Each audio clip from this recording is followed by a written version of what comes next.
जिन घरों में लड्डू गोपाल जी की पूजा होती है, उन घरों में इन नियमों का पालन करना बहुत जरूरी होता है। आज हम आपको बताने जा रहे हैं ऐसे 5 कामों के बारे में कि अगर किसी के घर में लड्डू गोपाल हैं तो इन कामों को जरूर करें। आइए जानते हैं।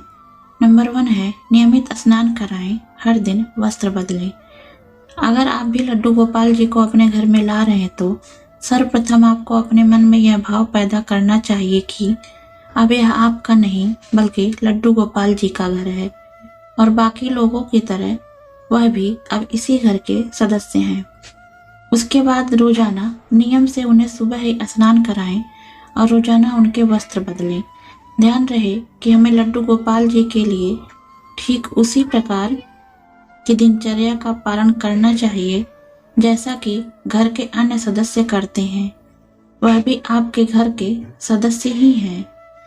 नंबर 2 है अगर आप बाहर से खाने पीने की कोई वस्तु या फिर अन्य चीजें लेकर आ रहे हैं तो सबसे पहले घर के सबसे छोटे सदस्य लड्डू गोपाल जी का भोग जरूर लगाएं। उन्हें घर का सबसे प्यारा और राज दुलारा सदस्य माना जाता है। यह मानते हुए घर में बनने वाले सभी पकवानों या फिर खाने की सभी वस्तुएं पहले उन्हें अर्पित करें।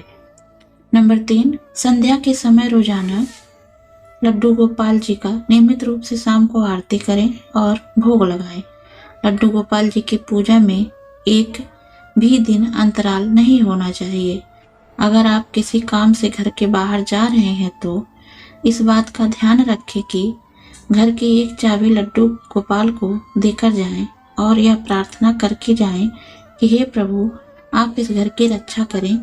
आप चाहे तो ऐसा भी कर सकते हैं कि अपने किसी करीबी पड़ोसी को लड्डू गोपाल जी को सौंप कर जाएं ताकि वह रोजाना उनका भोग और पूजा कर सके।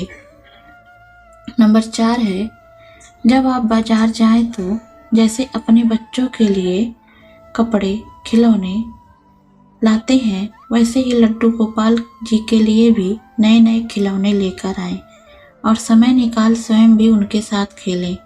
हो सके तो लड्डू गोपाल जी को अपने साथ समय समय पर घुमाने भी लेकर जरूर जाएं।